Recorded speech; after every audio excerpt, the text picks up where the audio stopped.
my 23 books that I want to read for 2023. I posted a photo on Instagram with these, but I thought it'd be fun to go through them. I've seen a few videos going around of people going through their lists. These are all books that I owned already. I didn't go out and buy new books. They were just books that I had, and I went through, picked 23, and I hope to get to these throughout the year. I've already finished a few, and I'll let you know what those are when we get to them.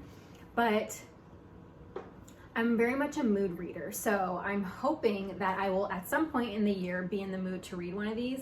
But because I'm a mood reader, sometimes setting up a TBR is kind of tough, so we'll see how that goes. We'll just start with fiction, and then we'll go into nonfiction. I'll let you know like what's essay, what's memoir, and all of that. So first, we're gonna start with our fiction. The House of the Spirits by Isabel Allende. I have never read any Allende before. I know this is a very well-loved classic kind of magical realism novel, and yeah, it's just one that I've never gotten to, and I know quite a few people who this is one of their absolute favorite books. I ordered this really beautiful mass market vintage style paperback last year maybe. Like, look at how lovely and aged these pages are. It's really beautiful. I'm really excited. I'm a huge fan, as most of you know, of magical realism, so I feel like this is a classic that I should have already read. So it is one that I definitely want to get to this year. I like reading long books, so I feel like this will be a really enjoyable one to get through. Next up, we have I Fear My Pain Interests You by Stephanie LaCava. I recently purchased this over Thanksgiving. I didn't really know too much about it. I've just seen it kind of going around, saw it at the bookstore that I was at. One of my friends that works there said, I think you would really like this, kind of that DWM, and I was like, let's go for that. Margot's on her way to Montana with blood on her face and a jeweled cigarette case full of pills. She's fresh from a bad breakup and fleeing the cold comforts of her famous family, legendary punk parents. The jarringly sensual book about bodies and families and a young woman's unusual struggle to overcome the constrictions of both. I thought it seemed really interesting. I really thought the cover was beautiful, so I decided just to pick this up, and hopefully we'll get to it. Next up, we have one I've already finished, but it was, here, I'll go your bed. But it is Rat Roll 79 by Rivka Galchen. I have a vlog where I talk about this, but it's a middle grade novel, very Alice in Wonderland. I really thought it was fun. More thoughts will come on this at the end of the month, but if you'd like to know more, there's the vlog where I talk about it, and you can click on that. Another one that is on that same vlog is Miss Ice Sandwich by Mieko Kawakami. I really enjoyed this little novella. It was really short. It's the first book that I read this year, and I really liked it. We follow a child narrator, a young boy, and his kind of infatuation with a woman who makes sandwiches or wraps the sandwiches at his grocery store, and just how much he loves watching her do this. He is infatuated by her. It's a really tender story of youth and seeing things through the eyes of like rose-colored glasses when others maybe see something not as pleasant. Also, the narrator is kind of coded as autistic or neurodivergent, so that was a really lovely read as well. And the vlog for that is part of the Rat Roll 79 one. All right, next up we have Gilead by Marilynne Robinson. This is the first one in her like quartet. I've never read any of Marilynne Robinson. I have Housekeeping on my list as well, but I would really like to start this. I would like to read the whole quartet. I don't know if it'll happen this year, but I at least would like to get through the first book. So in 1956, toward the end of his life, the Reverend John Ames begins a letter to his young son, an account of himself and his forebears. Ames is the son of an Iowa preacher and the grandson of a minister who, as a young man in Maine, saw a vision of Christ bound in chains and went west to Kansas to fight for abolition. I think this is going to be really great. I love kind of long sagas, and I feel like this will kind of be that, and I've just heard nothing but that it has beautiful writing. And I know that a lot of people really enjoyed the first and second in this series, so I'm gonna give the first a shot, I hope. And also, I love all the covers that they put out for these. The editions of them are really beautiful. Another book that I read it at the very, very end of December, so I kind of just carried it over into January. Is by Tove Ditlevsen. And I have read some of her other work before, and this one wasn't my favorite. I have a kind of a wrap up from December where I talk a little bit more about it, but as this woman who's a children's book author, her husband is like, she knows he cheats on her, and she hasn't been able to write another book since her first successful novel. her housekeeper or nanny, she thinks is kind of in cahoots with the husband to kind of make her crazy. She takes a lot of pills and ends up in a hospital where she starts to feel more comfort being there than at home, and she feels that her creativity is flourishing more while she's there, and it kind of goes more into that. It's really dark. Most of her work is pretty dark. It's very short.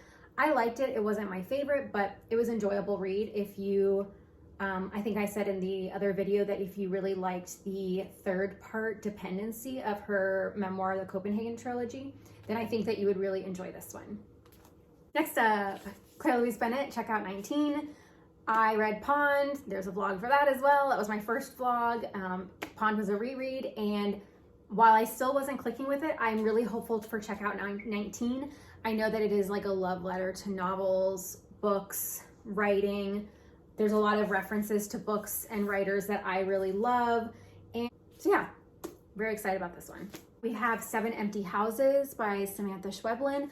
I love Schweblin. I've read multiple of her novels and short stories. This is a short story collection. I bought it right when it came out, and I thought I was going to read it the moment it came out, and I just never got around to it. There are 7 houses in these 7 stories.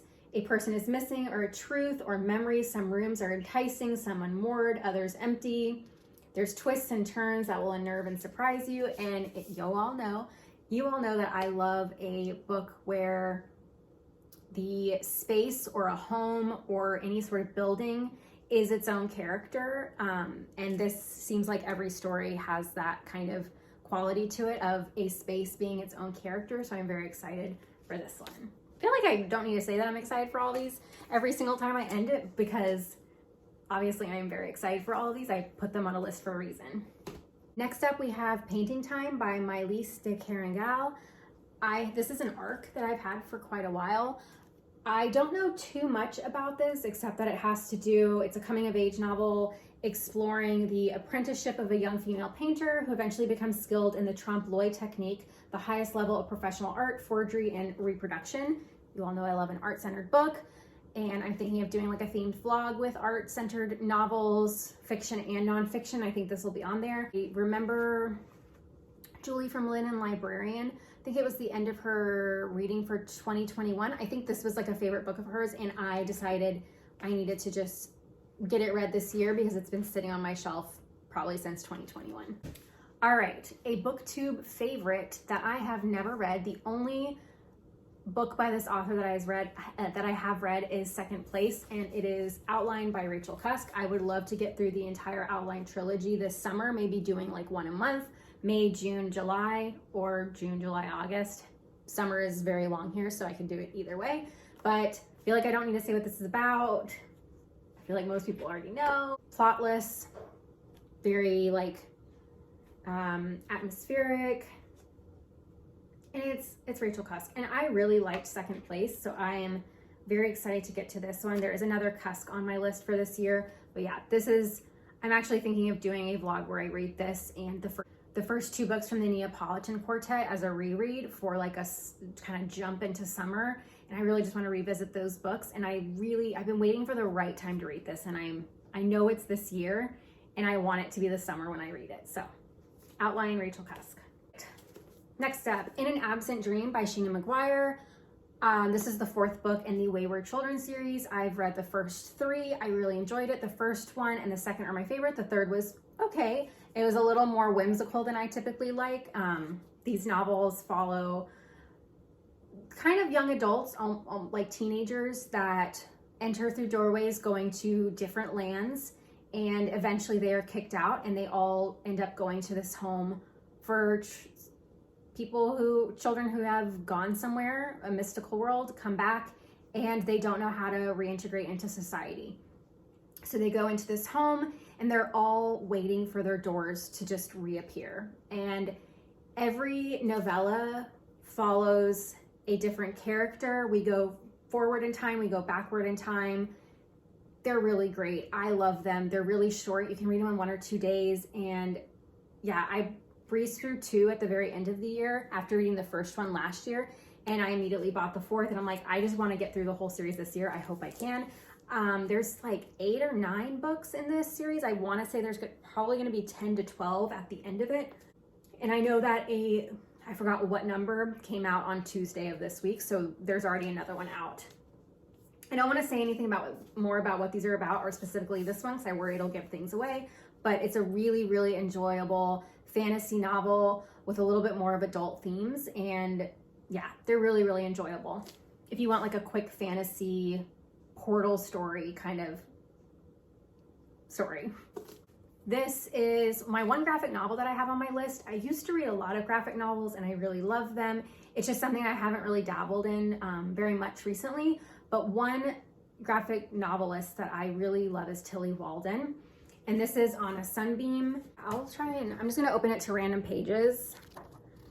Really beautiful illustrations. The coloration is beautiful. I love this style. I love Tillie's style. I've multiple Tillie Walden graphic novels on my shelf and they're all amazing, but this is one that I just haven't gotten to, and I think it'd be a really great one to get to this year.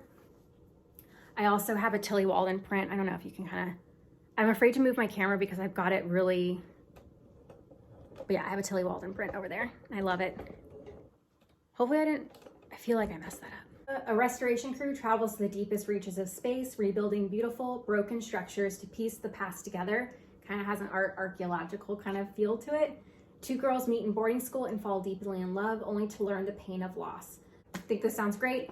It'd be a really quick read, but also I just feel like this would be really nice to read maybe in between some heavier novels, or when I just want something that'll hold my attention with some beautiful visuals. The last book on my fiction list is book 4 of the Mere Visitor Quartet. I had to think about it really quickly. It's right there too. It's book 4 of the Mere Visitor Quartet. This is The Storm of Echoes by Christelle Dubos. This is translated from the French. I read the first 3, 2020, I think. Yeah, like all very early, and really loved it. I really don't know how to give a synopsis of this, and I especially don't want to give a synopsis of the 4th book, but it is a fantasy novel, and we follow Ophelia, the mere traveling heroine. I would say it's very, how I would describe it is like the politics of Versailles, like steampunk, and all of the worlds are these floating spires in the sky, and they're each their own they each have their own magical system and magical families and histories, and it's got some politics. I really loved the 1st and 2nd. The 3rd kind of slumped for me, which is probably why I haven't picked up the 4th, and that's why it's on my list for this year. But I want to do a refresh of the first 3 and then get this one through, because I've heard that this is a really great tie-up of the whole series. But yeah, another kind of fantasy. Occasionally I like to sprinkle some fantasy and more magical in between all my other usual reads. Hi everyone. So I'm popping in here because while drinking my coffee this morning, I looked over at my bookshelf and realized that I left a book completely off of my 23 list. I counted all of these books yesterday to make sure I had 23, and I counted 23, so clearly I cannot count.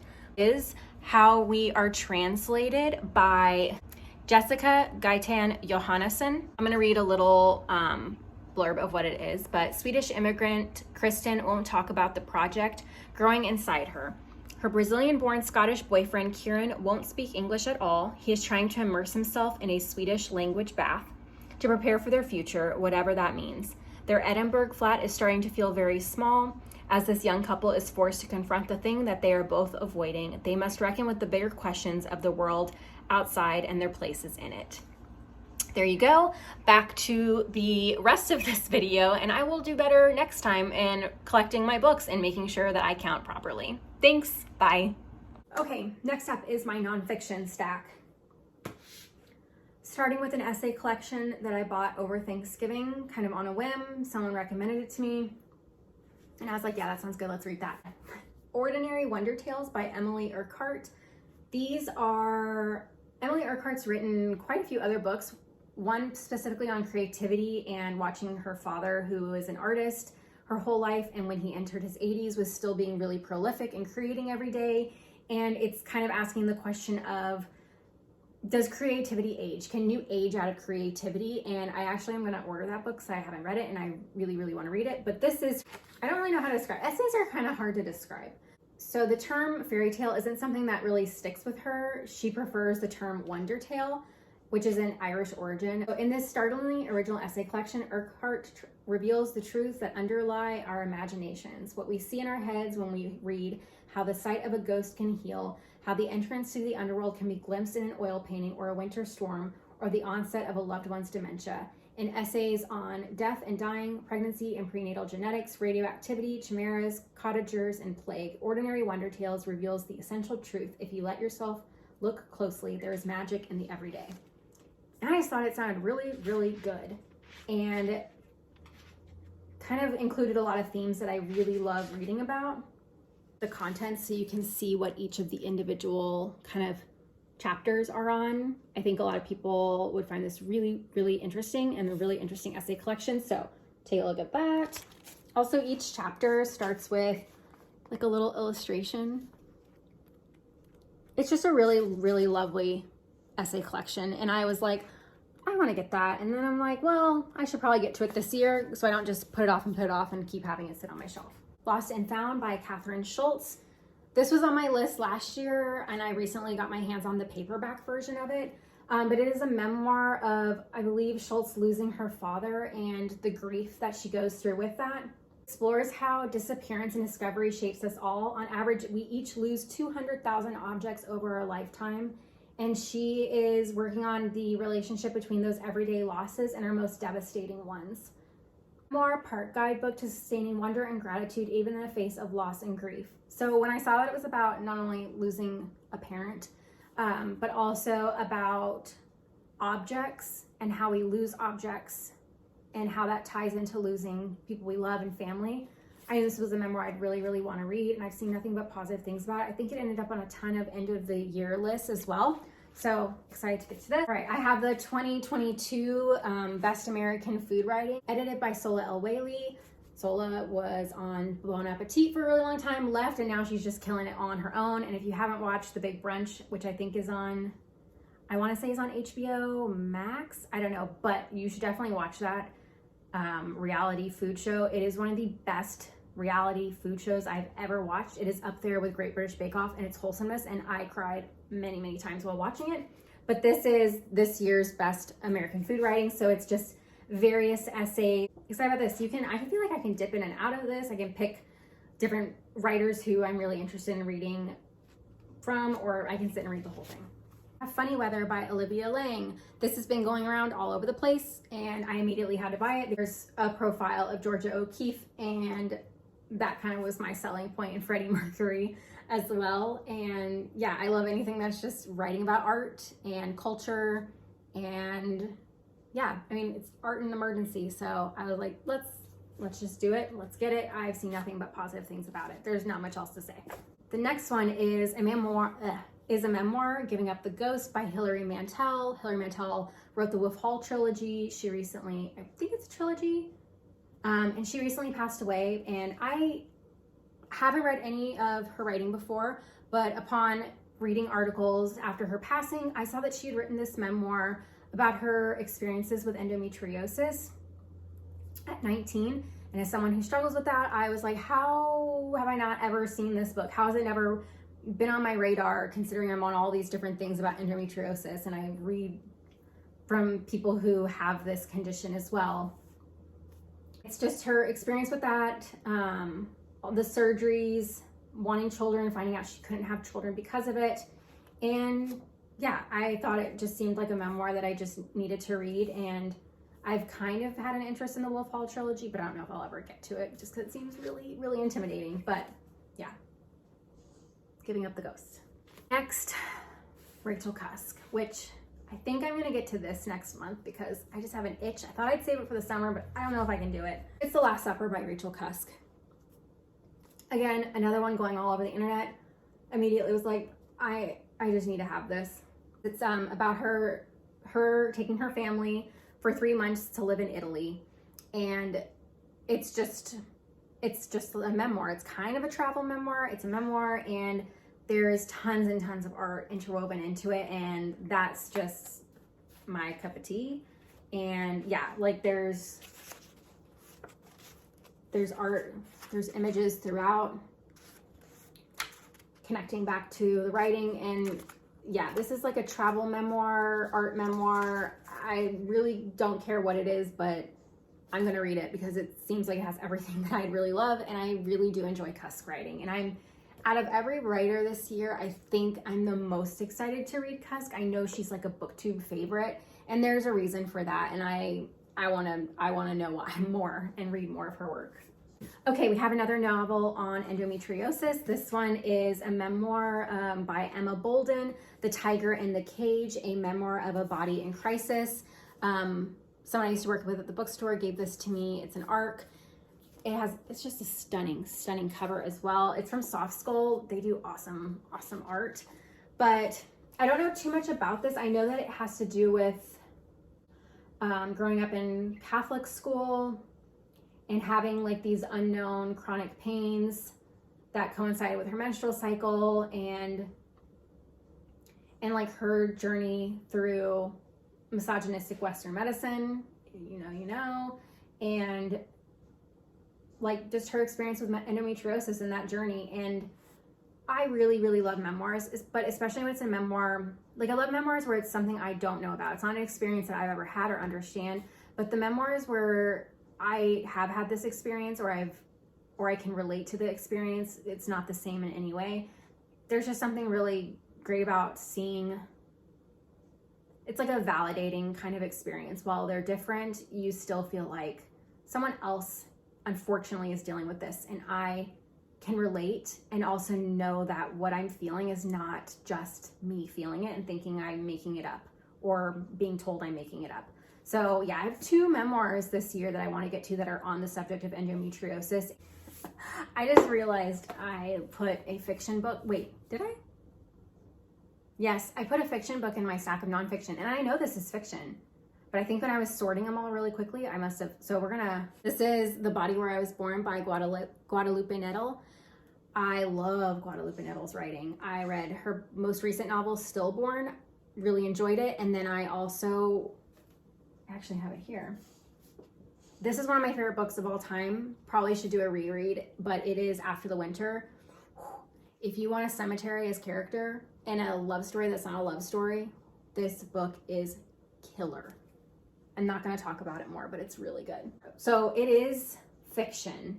It's autofiction though, because from what I remember hearing about Guadalupe says that I think she doesn't write any nonfiction because she feels that like there is no such thing as nonfiction, that everything we remember is a memory, and therefore it can have some quality of fiction. And I'm just like, I love that so much. So this is a look back on her bizarre childhood in which she was born with an abnormality in her eye. Guadalupe Nettle does have an eye condition. I don't remember what it's called exactly. But an abnormality in her eye, into a family intent on fixing it. In a world without the time and space for innocence, the narrator intimately recalls her younger self, a fierce and discerning girl open to life's pleasures and keen to its ruthless cycle of tragedy. Yes. The Folded Clock by Heidi Julavitz. This has been on my shelf for a while, and I love anything sort of diary format or sort of stream of conscious writing. I just want to read other people's diaries. Like, I won't go into your home and read yours because that's super private, and I would be horrified if someone read mine. But when an author compiles, like when Sheila Heti did it on the New Yorker, was it the New Yorker? Yeah, where she put out her diary in like an alphabet. That was incredible. So anything like that, like, I just kind of eat up. But chronicling of her daily life. It's a meditation on time and self, youth and aging, friendship and romance, faith and fate, and art and ambition. It explores the typically confessional diary form with her trademark humor, honesty, and searing intelligence. I thought it sounded great. I know other people who really enjoyed this. So yeah, I feel like this would be a nice springtime read for some reason. I don't know. I think I'm also one of those people who, if I read a book at a certain time, or if I buy a book at a certain time of year and I don't get to it in that season, I'm automatically like, the time is not for this book. I have to wait until the season comes again. Or if I read a book at a certain time of year and then I'm like, I want to reread it. I'm like, the reread has to be recreated to some extent again. I don't know why, but I'm noticing these things about me, myself. All right, the very last book is a memoir, Last Eye by Jeannie Vanasco. It's another book on a daughter losing their father. And it's about Jeannie's struggle to honor her father, her larger-than-life hero, but also the man who named her after his daughter from a previous marriage, a daughter who died. And after her father's funeral, she spends time in and out of hospitals for her escalating mania. She's increasingly obsessed with the other Jean. Obsession turns to an investigation as she plumbs her childhood awareness of her dead half-sibling and hunts for clues into the mysterious circumstances of her death. It becomes a puzzle she feels she must solve to better understand herself and her father.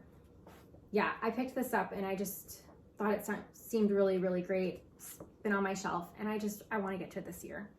I'm not even going to attempt to grab all of these books and hold them at once. There's 23. It's too many. I will drop them all. But yeah, these are just some of the books that I would like to get to. I would really love to get to all of them. I think it'd be such an amazing goal to check all of these off my list for the year and feel like, oh, all these books that have been sitting on my shelves have been read. But I keep finding new books that I want to read. So just read what you want when you want, but you can still have some goals. But anyway, thanks for being here. Remember to read what you like, don't judge others, take care of yourself, and remember to always be kind. I'll see you in the next one. I wanted to hop in here and let you all know that as soon as I finished filming, I was trying to take a thumbnail holding them all, and I dropped them all. Just the way I thought I would. Hero was unfazed, surprisingly, but yes, I dropped them all, so they're all on the floor. Okay, now it's time to go put them all away, but I just wanted to share that I did do the thing I was trying not to do.